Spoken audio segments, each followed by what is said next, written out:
Hello students, good evening to one and all. जल्दी से join कर लीजिए तो फिर हम स्टार्ट करेंगे हमारा टॉपिक।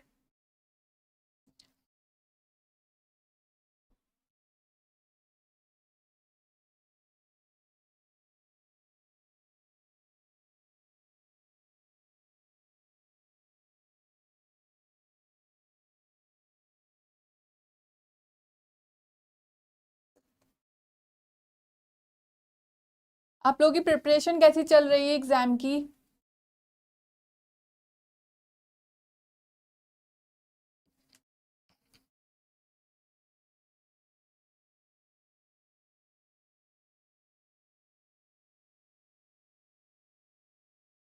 चलो, तो जैसे कि आपको दिख रहा होगा आज का टॉपिक हमारा जो है that is related to international trade procedures and documentation. ठीक है, तो आज हम अपना इंटरनेशनल ट्रेड से रिलेटेड टॉपिक कवर करेंगे। ठीक है,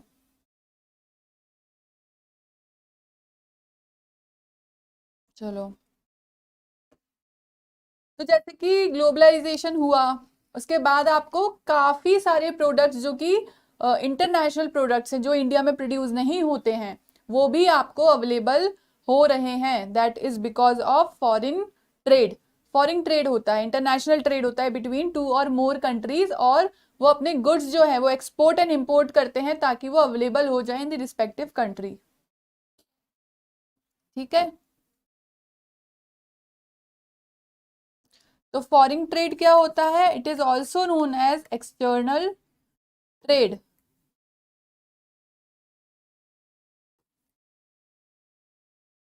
ट्रेड बिटवीन टू और more nations is called foreign trade और इंटरनेशनल ट्रेड। ठीक है, अब इसमें क्या होता है? Exchange of goods and services.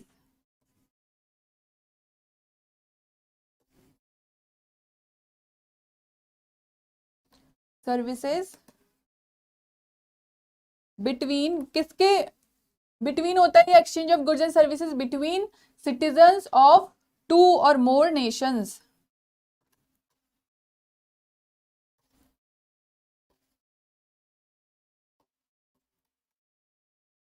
ठीक है, जब हम अपने गुड्स एक्सपोर्ट करते हैं या सर्विसेज एक्सपोर्ट करते हैं या इंपोर्ट करते हैं that is included in international trade और एक्सटर्नल ट्रेड।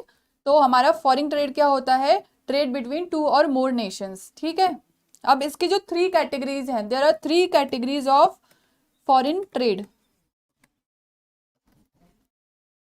कौन कौन सी कैटेगरीज है? First is import trade, second is export trade and third is entrepot trade.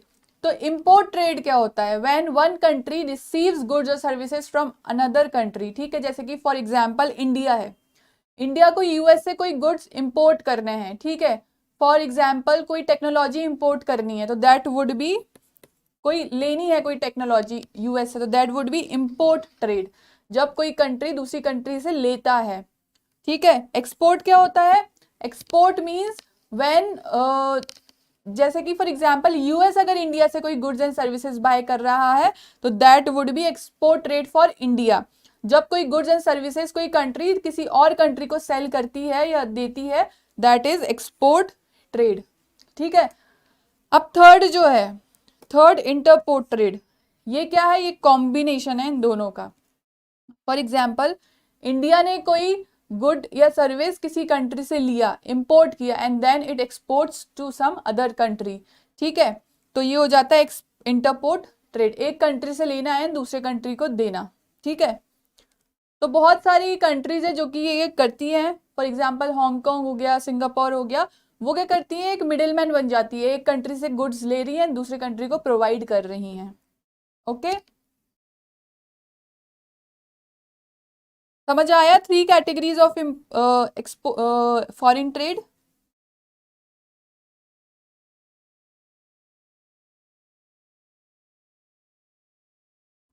चलो, अब हम चलते हैं नेक्स्ट स्लाइड पे जो कि है difference between home trade and foreign trade. अब फॉरेन ट्रेड का मतलब तो आपको मैंने बता दिया है। ठीक है, exchange of goods and services between two nations. Home trade क्या होता है? होम ट्रेड होता है within the nation, trade with in the nation. अब एग्जाम्पल हो गया इंडिया में फॉर सपोज कोई प्रोडक्ट आ रहा है केरला से महाराष्ट्र आ रहा है, तो that would be home trade with in the country boundary, मतलब कोई दूसरी कंट्रीज में इन्वॉल्व नहीं है, बल्कि सिर्फ ट्रेड हो रहा है within one state to another.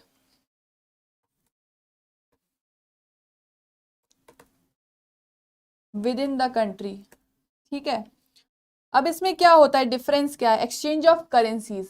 जो हमारा होम ट्रेड है उसमें तो जो हमारी होम कंट्री है इंडिया, उसकी जो करेंसी है वो ही यूज होगी फॉर ट्रेडिंग पर्पस। बट जो फॉरेन ट्रेड है उसमें हमारी इंटरनेशनल करेंसी या एक्सचेंज ऑफ करेंसीज होगा, जो भी कंट्री की रिस्पेक्टिव करेंसी है वो एक्सचेंज की जाएगी, ठीक है। तो it involves exchange of currencies, whereas home trade does not involve exchange of currencies. अब रिस्क इन्वॉल्व, होम ट्रेड में उतना रिस्क इन्वॉल्व नहीं है, बट जो फॉरेन ट्रेड है उसमें हमारा क्या होता है, गुड्स जो होते हैं वो डिलीवर होते हैं काफी लॉन्ग डिस्टेंस पे, मतलब एक कंट्री से दूसरे कंट्री तक, ठीक है। तो उसमें क्या होगा, हाई रिस्क इन्वॉल्व होगा, उसमें मटेरियल डैमेज भी हो सकता है, कोई गुड्स डैमेज भी हो सकते हैं वाइल ट्रांजिट, ठीक है। तो इट इन्वॉल्व्स रिस्क।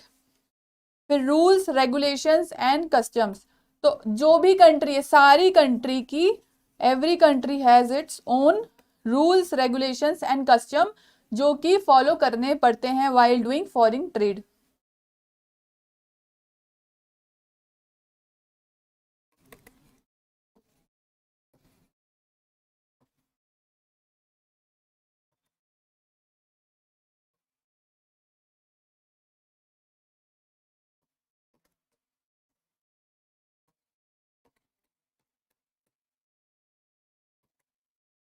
ठीक है, तो ये हमारे डिफरेंसेस थे between foreign trade and home trade. I hope it is clear to you all.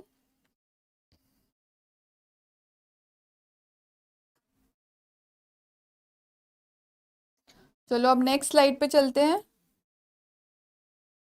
Importance of foreign trade, क्या इंपॉर्टेंस है फॉरेन ट्रेड की, ठीक है। जैसे कि इंडिया में हमें बहुत सारे प्रोडक्ट्स अवेलेबल नहीं हो सकते बिकॉज हमारी कंट्री वो रिसोर्सेज प्रोड्यूस नहीं करती, हमारे पास वो लेबर ही नहीं है।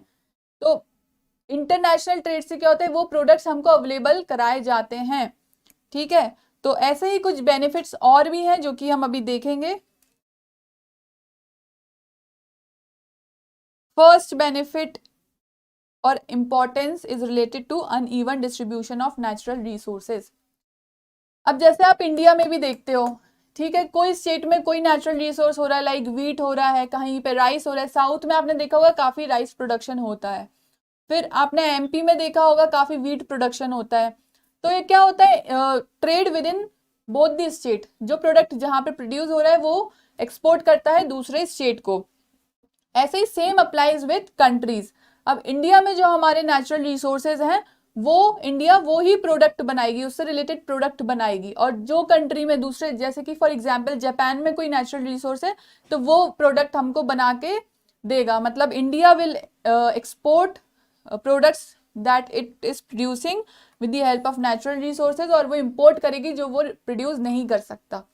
तो क्या हो गया, अनइवन डिस्ट्रीब्यूशन जो है वो मैनेज हो जाता है, सारे कंट्रीज में with the help of international trade सारे प्रोडक्ट्स अवेलेबल कराए जा सकते हैं। Next is division of labour and specialisation.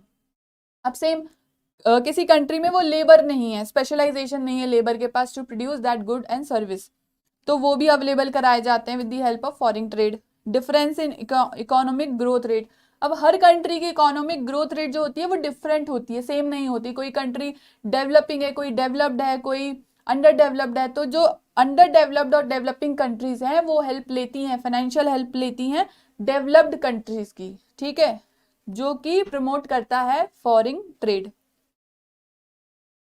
Theory of comparative cost, अब हमने ये पढ़ा था इंटरनेशनल ट्रेड में कंपैरेटिव कॉस्ट के बारे में। कंपैरेटिव कॉस्ट क्या होती है, कंट्री सपोज सारे प्रोडक्ट प्रोड्यूस कर सकती है, बट वो कौन सा प्रोडक्ट प्रोड्यूस करेगी जिसमें उसकी कॉस्ट कम आ रही है या कम कॉस्ट इन्वॉल्व हो रही है, तो वो कंपेयर करेगी प्राइजेस डिफरेंट प्रोडक्ट्स के, और जो प्रोडक्ट वो लेस कॉस्ट में बना सकती है it will produce that product, ठीक है। तो theory of comparative cost apply होती है इंटरनेशनल ट्रेड में, और जो कंट्री कम कॉस्ट में जो प्रोडक्ट बनाती है वो सप्लाई करती है, ओके। तो these were the importance of foreign trade. आपको कोई इंपॉर्टेंस और पता है क्या? मुझे बताओ कमेंट सेक्शन में।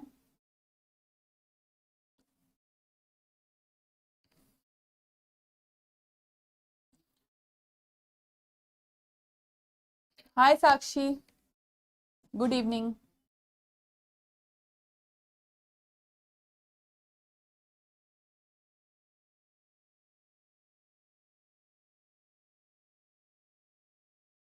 चलो चलते हैं अब नेक्स्ट स्लाइड पे।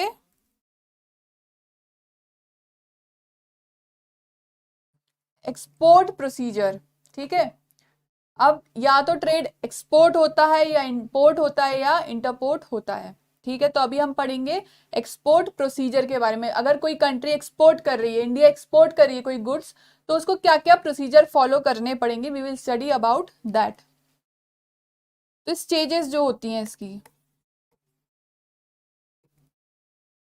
ठीक है। तो फर्स्ट स्टेज क्या है? Receiving inquiries and quotations. अब किसी कंट्री को कोई सामान इंपोर्ट करना है इंडिया से, ठीक है। तो उसको इंपोर्ट करना है तो इंडिया क्या करेगी? इंडिया एक्सपोर्ट करेगी। तो फर्स्ट स्टेप जो है that is receiving inquiries and sending quotations. अब अगर किसी suppose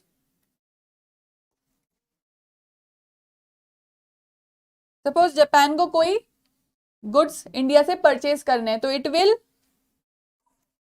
inquire about that product from India. मतलब उसने अपनी इंक्वायरी सेंड की इंडिया को कि गुड्स आप भेज सकते हैं या नहीं, या उसकी जो भी रिस्पेक्टिव क्वेरी है वो भेजेगा। एंड फिर उसकी जो कॉस्ट अगर वो पूछेगा, क्वालिटी पूछेगा, नंबर ऑफ क्वांटिटीज पूछेगा कितना भेज सकते, तो इंडिया विल सेंड अ क्विटेशन जिसमें सारी इंफॉर्मेशन होगी रिगार्डिंग दैट प्रोडक्ट और सर्विस। उसकी क्या कॉस्ट आएगी, कितनी क्वांटिटी सेंड कर सकता है इंडिया, क्वालिटी कैसी है, तो सारी जो डिटेल्स हैं, ठीक है, इंडिया कोटेशन के फॉर्म में उसको सेंड करेगी, ठीक है। सेकंड है रिसीट ऑफ ऑर्डर और इंटेंट। अब इंडिया ने उसको कोटेशन भेज दिया। इफ जापान लाइक इट, अगर जापान को अच्छा लगा, इफ जापान लाइक्स इट, तो वो क्या करेगी? रिसीट ऑफ ऑर्डर, मतलब ऑर्डर प्लेस करने के लिए इंडिया को बताएगी कि we want to place a order. और ऑर्डर को क्या बोलते हैं? इंडेंट भी बोलते हैं, ठीक है। इंडेंट, रिसीट ऑफ ऑर्डर और इंडेंट, ठीक है। तो फिर वो ऑर्डर सेंड करेगी इंडिया को, उसमें सारी डिटेल्स लिखी होंगी कि कैसी उसको क्वालिटी चाहिए, how many numbers of quantity, quality किस टाइप की चाहिए, ठीक है, उसको पैकिंग कैसी चाहिए, तो सारी डिटेल्स उसमें लिखेगा जापान और ऑर्डर सेंड करेगा इंडिया को, ठीक है। अभी तक क्लियर है आपको?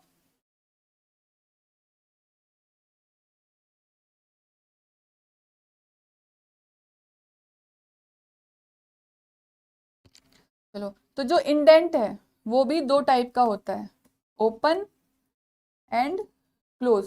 तो जो ओपन इंडेंट है उसमें कोई स्पेसिफिकेशन नहीं लिखी होती है, जापान कुछ लिख के नहीं भेजेगा कि हाउ उसको कैसा प्रोडक्ट चाहिए, या कुछ स्पेशल उसको अगर अरेंजमेंट चाहिए या कुछ अलग से कुछ चाहिए, तो वो इसमें स्पेसिफाइड नहीं होगा ओपन इंडेंट में। क्लोज इंडेंट में जो है सारी डिटेल्स मेंशन होगी और उसी के अकॉर्डिंग जो एक्सपोर्टिंग कंट्री है उसको एक्सपोर्ट करना पड़ेंगे अपने गुड्स, ठीक है। तो there are two types of indents, one first is open and second is close. Are you getting it? अब जापान ने ऑर्डर प्लेस कर दिया, ठीक है, जापान ने ऑर्डर प्लेस कर दिया है गुड्स का। तो अब इंडिया क्या करेगी? इंडिया क्या करेगी? उसकी क्रेडिट वर्दीनेस जो है वो इंक्वायर करेगी whether the country would be able to pay और नॉट।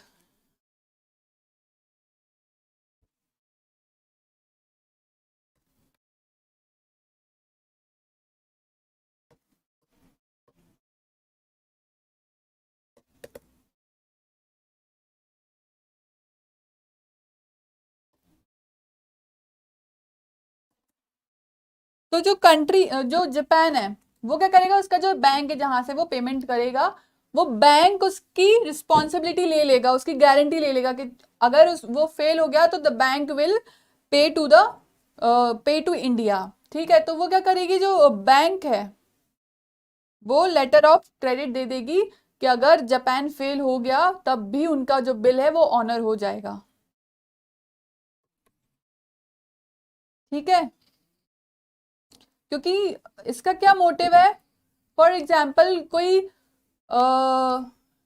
सिटीजन है, वो अगर एक्सपोर्ट इंपोर्ट करना चाहता है बट उसके पास उतना क्रेडिट ही नहीं है कि वो पे कर पाएगा, तो टू सेफगार्ड अबाउट फिनेंस या पेमेंट की सेफ्टी के लिए ये लेटर ऑफ क्रेडिट दिया जाता है। ठीक है, अब क्या है, ऑब्टेनिंग एक्सपोर्ट लाइसेंस। अब ऐसे बहुत सारे प्रोडक्ट्स होते हैं, ठीक है, जिसमें एक्सपोर्ट लाइसेंस हमको देना पड़ता है या प्रोड्यूस करना पड़ता है, बट ऐसे काफी सारे प्रोडक्ट्स हैं जिसमें ये नहीं है इसकी नीड, बट जिसमें है उसके लिए the country need to obtain a export licence. जैसे अगर गवर्नमेंट ही कोई गुड्स सेंड करती है तो उसके लिए हमको एक्सपोर्ट लाइसेंस नहीं चाहिए, या फिर कोई पैसेंजर है वो ट्रेवल कर रहा है from one country to other, अब उसका जो पर्सनल बैगेज उसमें वो कुछ ले जा रहा है तो उस पर भी एक्सपोर्ट लाइसेंस हमको नहीं चाहिए। ठीक है, तो जहां पर नीड है उसके लिए we need to obtain export licence. Now fifth is compliance with foreign exchange regulation. अब कंट्री जब इंटरनेशनल ट्रेड करेगी तो उसके पास फॉरेन करेंसी भी आएगी। ठीक है, तो वो जो आरबीआई है इंडिया की जो सेंट्रल बैंक है या किसी और कंट्री की सेंट्रल बैंक होगी, तो वो उसको बताएगी कि जितना भी उसके पास फॉरेन एक्सचेंज आएगा वो सारा उसको डिपॉजिट कर देगी।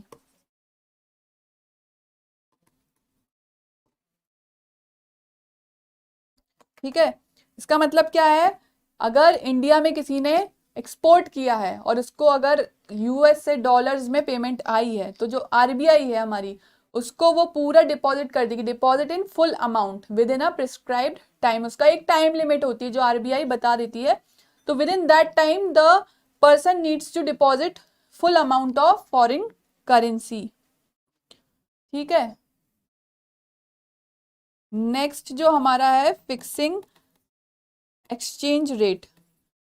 अब जब दो कंट्री इन्वॉल्व होती हैं,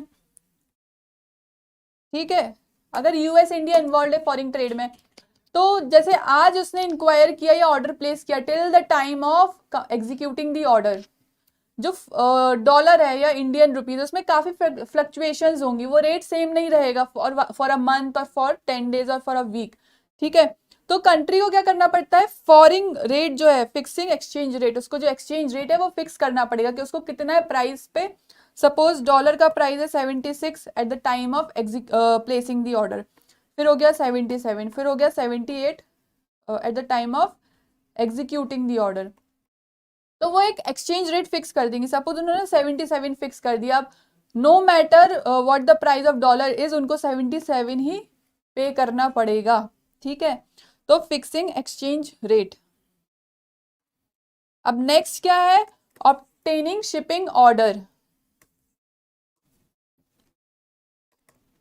अब एक्सचेंज रेट फिक्स हो गया, अब गुड्स जो है वो कैसे सेंड करने हैं, किस शिप में भेजने हैं, तो उसके लिए हमको एक शिपिंग ऑर्डर रिसीव करना है, तो next is obtaining shipping order.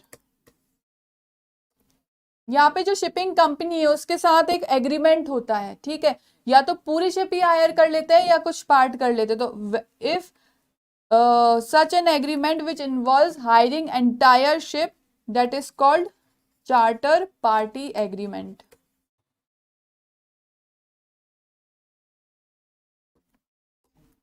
ठीक है, इन केस जो एक्सपोर्ट कर रहा है अगर वो फेल हो गया कि वो गुड्स नहीं सेंड कर पा रहा है एट द टाइम जो उसका टाइम एंड डेट डिसाइड हुआ था शिपिंग का, अगर उस टाइम पे वो अवेलेबल नहीं है अपने गुड्स के साथ, तब भी उसको फुल पेमेंट करना पड़ेगा टू द शिपिंग कंपनी।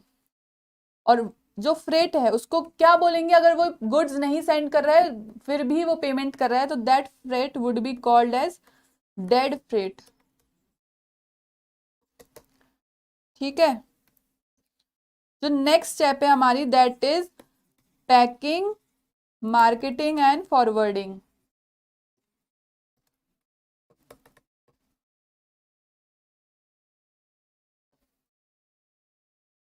अब जो कंपनी जो एक्सपोर्टर है that will pack the goods as per requirements, market it and forward it to the shipping company.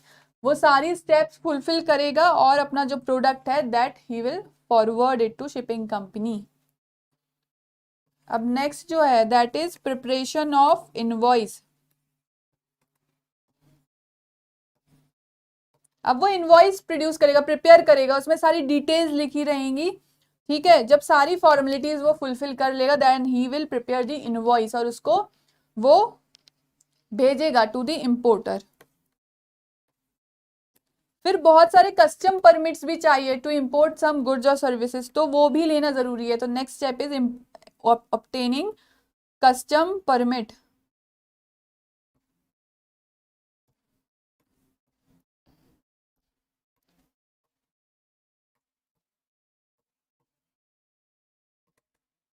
जो कस्टम अथॉरिटी है फिर वो देखेगी कि उस पर सारी ड्यूटीज फुल पेड है या नहीं है, ठीक है। तो वो एसेस करेगी कि सारी ड्यूटीज अगर पेड है तो they will give the permit, otherwise permit नहीं देंगे। फिर जो next that is paying dock duties. अब जहां से शिपिंग होनी है वहां पर जो रिस्पेक्टिव डॉक है the exporter needs to pay its fees और ड्यूटीज, ठीक है। फिर है शिपमेंट ऑफ गुड।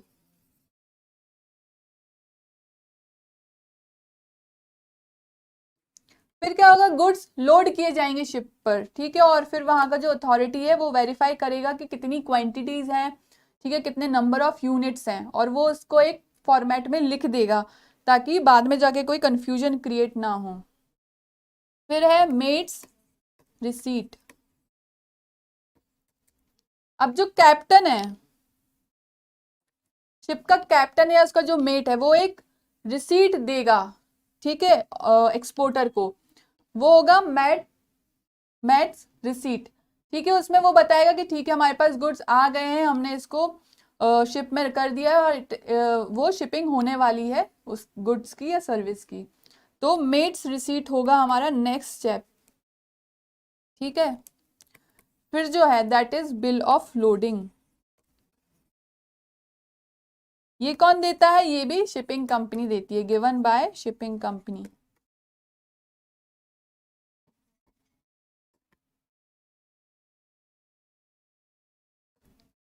ठीक है, थोड़ा लेंदी प्रोसीजर है एक्सपोर्ट का। इंपोर्ट का जो प्रोसीजर है वो थोड़ा शॉर्ट है। बिल ऑफ लोडिंग दे दिया मतलब गुड्स लोड हो गए हैं, शिपिंग कंपनी इसको देगी और क्या एग्री करेगी, goods are loaded in the ship. फिर नेक्स्ट है इफेक्टिंग इंश्योरेंस। अब जैसे कि मैंने बताया था कि जो हमारा इंटरनेशनल ट्रेड होता है उसमें काफी रिस्क इन्वॉल्व होती है, ठीक है। तो उसके लिए हमको इंश्योरेंस भी चाहिए। अगर ट्रांजिट में कोई गुड्स अगर डैमेज हो गए हैं तो insurance company will pay for that good और सर्विस, ठीक है। और इसका जो कॉस्ट है वो इंश्योरेंस कंपनी बियर करेगी, ठीक है। और ये जो सारे इंश्योरेंस के डॉक्यूमेंट्स है, बिल्स ऑफ लोडिंग है, वो सारे सेंड किए जाएंगे टू द इंपोर्टर। फिर एक सर्टिफिकेट भी प्रोड्यूस करेंगे that is certificate of origin, जिसमें जो कंट्री है जहां पे गुड्स ओरिजिनेट हुए हैं वो लिखी जाएगी कि certificate of origin certifies the country in which goods are exported, ठीक है। समझ आया। Now next is securing payment. अब गुड्स पहुंच गए हैं इंपोर्टर तक और क्या होगा, पेमेंट वुड बी डन। और जो नेक्स्ट है दैट इज, अब एक्सपोर्टर ने सारी फॉर्मेलिटीज फुलफिल कर दी हैं, ट्रेड भी एग्जीक्यूट हो गया। अब उसको जो इंसेंटिव्स है फॉर दैट एक्सपोर्ट जो भी वो अवेल कर सकता है, he will avail that incentives. Obtaining various export incentive. Country जो है वो काफी प्रमोट करती है एक्सपोर्ट को, ठीक है। तो जो गवर्नमेंट है वो क्या करेगी, इंसेंटिव देगी एक्सपोर्टर को टू एक्सपोर्ट दैट गुड। तो क्या होगा, उसको काफी इंसेंटिव्स मिल सकते हैं, जैसे कि उसने कोई जो फीस पे की है, ड्यूटीज पे की हैं, उसका उसको ड्यूटीज ड्रॉबैक मिल जाए या कोई कैश इंसेंटिव मिल जाए, तो डिफरेंट इंसेंटिव्स होते हैं जो कि उसको मिल जाएगा, जैसे कि ड्यूटीज, एक्साइज ड्यूटी रिफंड या कोई और कैश इंसेंटिव।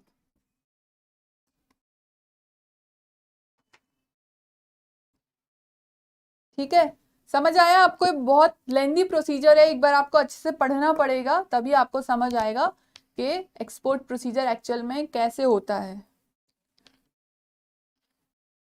ठीक है, आप दूसरे टॉपिक पे चलें। दूसरा टॉपिक क्या है हमारा? दूसरा टॉपिक है इंपोर्ट प्रोसीजर। अभी एक्सपोर्ट हुआ था, अब जैसे कि इंडिया एक्सपोर्ट कर रही थी तो it was from the perspective of India, India को क्या क्या फॉर्मेलिटीज फुलफिल करनी पड़ेगी। अब सपोज इंडिया इंपोर्ट कर रही है कोई गुड्स या सर्विसेज, तो इंडिया को क्या क्या फॉर्मेलिटीज या कौन सा प्रोसीजर फॉलो करना पड़ेगा, अभी हम उसके बारे में डिस्कस करेंगे। John Mehta, demo class available है क्या? यस जॉन, हमारी डेमो क्लास अवेलेबल है ऐप पे, आप जाके देख सकते हो। कमेंट में भी आपको एक लिंक मिल जाएगा डेमो क्लास का, वहां पे जाके देख सकते हो।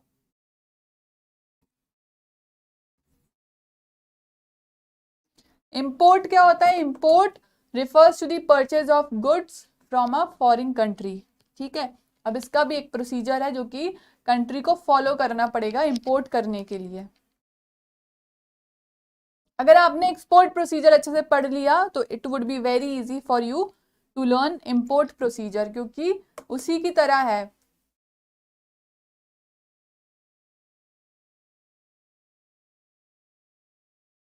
चलो, तो अब जैसे कि एक्सपोर्ट में क्या हुआ था, ट्रेड इंक्वायरी रिसीव हुई थी हमको, अभी यहाँ पे क्या करेंगे, हम ट्रेड इंक्वायरी सेंड करेंगे जहां से हमको इंपोर्ट करना है। ट्रेड इंक्वायरी, इसमें क्या होगा, इंक्वायरी सेंड होगी जहां से हमको ट्रेड करना है about goods, about the quality. ठीक है, ये एक रिटर्न फॉर्मेट में होगी ट्रेड इंक्वायरी। सेकंड क्या है, अब जैसे कि हमने ट्रेड इंक्वायरी कर ली और हमको ठीक लग रहा है कि yes we want to import goods and services, तो हम क्या करेंगे, इंपोर्ट लाइसेंस प्रोक्योर करेंगे।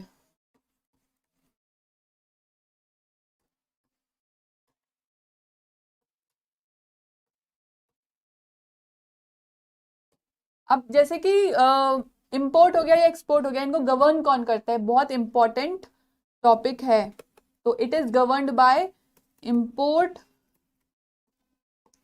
And export act.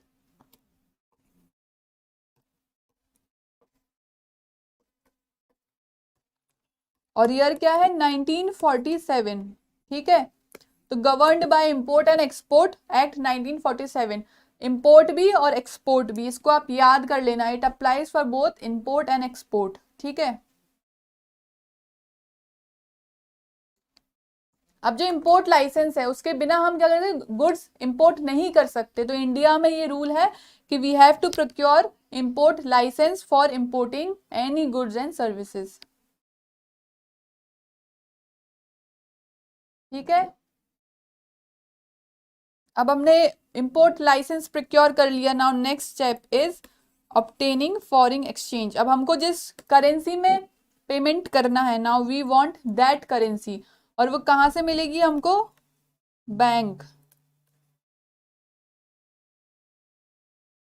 ठीक है,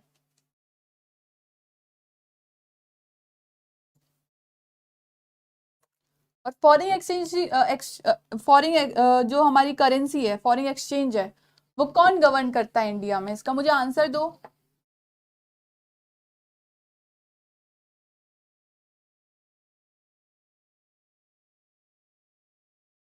जो फॉरेन करेंसी है वो कौन गवर्न करता है, जैसे कि कोई भी कंट्री हो गई, उसकी सेंट्रल बैंक जो होती है, it governs the foreign exchange और फॉरेन करेंसी।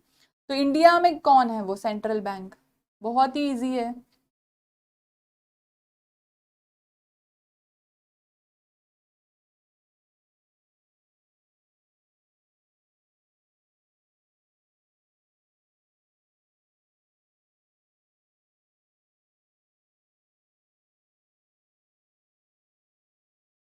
बताओ जल्दी।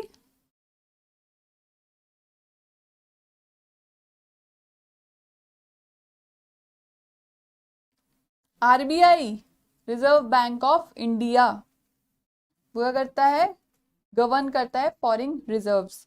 ठीक है, तो हमको फॉरेन एक्सचेंज एक्सचेंज जो है या करेंसी है वो भी हमको रिसीव हो गई है। अब नेक्स्ट क्या है, next is placing the order, हम ऑर्डर प्लेस करेंगे। ठीक है,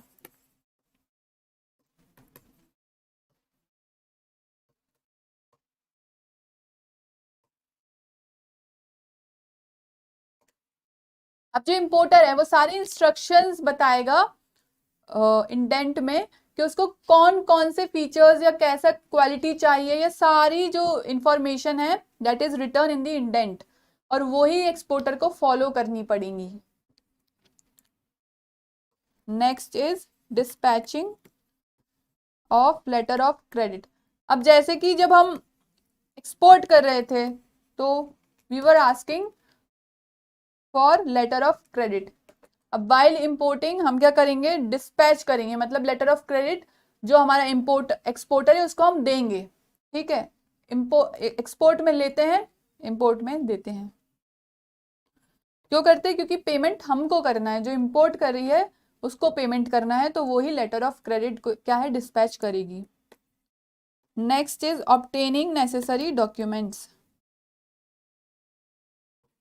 अब जो इंपोर्टिंग कंट्री है उसको, जैसे हम वहां पे बिल ऑफ लोडिंग या शिपिंग बिल हो गया, वो सब हम क्या कर रहे थे, इम्पोर्ट जो हमारा इंपोर्टर था उसको हम दे रहे थे।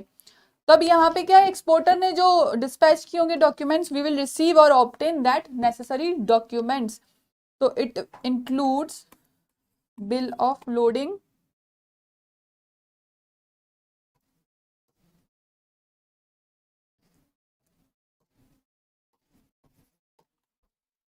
जो भी सारे डॉक्यूमेंट्स बने थे वो सारे हमको ऑब्टेन करने पड़ेंगे। शिपिंग डॉक्यूमेंट्स, इंश्योरेंस,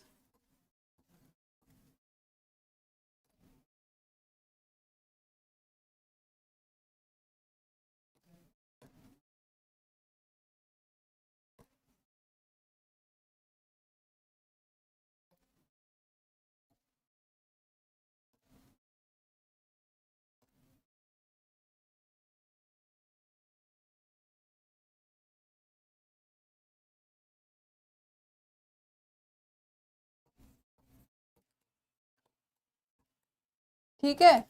तो सारे जो डॉक्यूमेंट्स थे वो हमको ऑब्टेन करने पड़ेंगे। अगर फॉर एग्जांपल कोई डैमेज हो गया प्रोडक्ट में और हमने इंश्योरेंस डॉक्यूमेंट ही नहीं लिया, तो we won't be able to sue that insurance. तो हमको वो ऑब्टेन करने पड़ेंगे पहले सारे डॉक्यूमेंट्स। फिर क्या है, गुड्स आ गए हैं तो हमको क्या करनी पड़ेगी, कस्टम फॉर्मेलिटीज जो है वो फुलफिल करनी पड़ेगी, उसके बाद ही हम गुड्स क्लियर कर पाएंगे और गुड्स ले पाएंगे। तो custom formalities and clearing of goods. ठीक है, अब हमने सारी कस्टम फॉर्मेलिटीज फुलफिल कर दी हैं और गुड्स भी ले लिए हैं। Now we will make the payment. Payment देनी पड़ेगी हमको एक्सपोर्टर को। ठीक है, और last step is closing the transaction. अगर जो इंपोर्टर है, if he is satisfied then he will close the transaction, और अगर वो सेटिस्फाइड नहीं है, ठीक है, अगर कोई गुड्स डैमेज हो गया है तो वो एक्सपोर्टर को एडवाइस करेगा कि ये मेरा गुड्स डैमेज हो गए हैं, और फिर जो भी इंश्योरेंस कंपनी है उसके साथ वो सेटल करेगा प्रोसीजर सारा। ठीक है, तो इम्पोर्ट जो हमारा इम्पोर्ट प्रोसीजर है वो थोड़ा शॉर्ट है, और अगर एक्सपोर्ट प्रोसीजर आपने अच्छे से पढ़ लिया है तो ये आपको इतना ज़्यादा पढ़ने की ज़रूरत नहीं है। ठीक है, अब जो नेक्स्ट है हमारा दैट इज इंटरपोर्ट ट्रेड।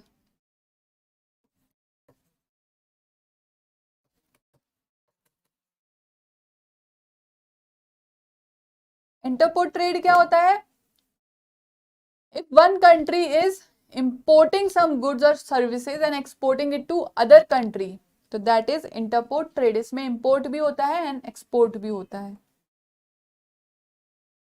और जो इंटरपोर्ट ट्रेड है उस पर कोई हमारी ड्यूटीज नहीं लगती हैं, जैसे कि इंपोर्ट ड्यूटी हो गया वो उस पर लिवाई नहीं होती है इंटरपोर्ट ट्रेड पे. अब होता क्यों है interport trade?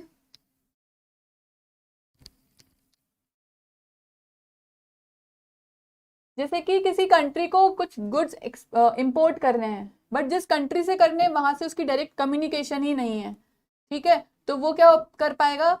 The country won't be able to import goods and services, ठीक है. डिफिकल्टी ऑफ लैंग्वेज हो गया, इनकन्वीनियंस हो गया, या बहुत ज्यादा हाई कॉस्ट आ रही है, तो इन सब सर्कमस्टेंसेज में क्या होगा? इंटरपोर्ट ट्रेड होगा, ठीक है. और इसके बहुत सारे इंपॉर्टेंट सेंटर्स भी है. लंदन हो गया, एम्स्टरडेम हो गया, सिंगापुर हो गया. यहाँ पे क्या होता है? काफी इंटरपोर्ट ट्रेड हैपन होता है. ये एक कंट्री से लेते हैं दूसरे कंट्री को एक्सपोर्ट करते हैं. तो I hope entrepot trade is clear to you all.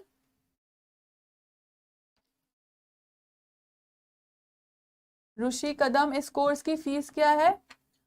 Course की फीस आप लिंक पे जाओ ऋषि, तो आपको समझ आ जाएगी कोर्स की फीस क्या है. वहां पे आपको सारी इंफॉर्मेशन है, ठीक है. तो ये था import and export procedure. I hope it is clear to you all. अगर इसमें कोई डाउट है तो पूछना. ये जो मैंने लिखी है स्टेप्स, ये भी काफी डिटेल में है, जो कि हम फ्यूचर में डिस्कस करेंगे कभी, ठीक है. These were the main steps, और इसकी काफी डिटेल में है कि कैसे बिल्स होते हैं, किस टाइप के होते हैं, तो वो भी हम डिटेल में डिस्कस करेंगे. तो आप कनेक्टेड रहिए, आपको जरूर समझ आएगा. चलो अब हम आते हैं एमसीक्यूज पे. तो फर्स्ट है, which act regulates exports of goods from India? मैंने बताया था आपको एक्सपोर्ट एंड इंपोर्ट को कौन रेगुलेट करता है.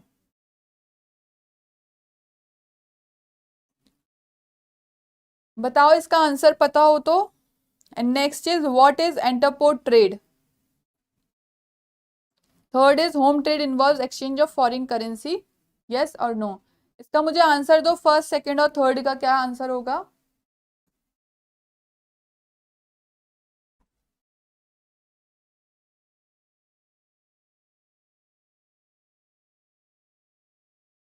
ये टॉपिक थोड़ा थ्योरेटिकल है, तो आपको बैठकर काफी आराम से पढ़ना पड़ेगा, तभी आपको समझ आएगा.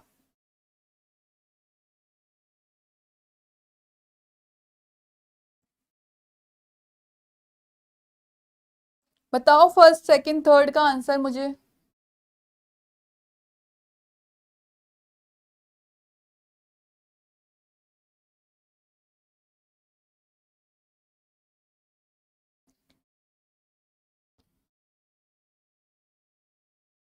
नहीं याद आ रहा क्या?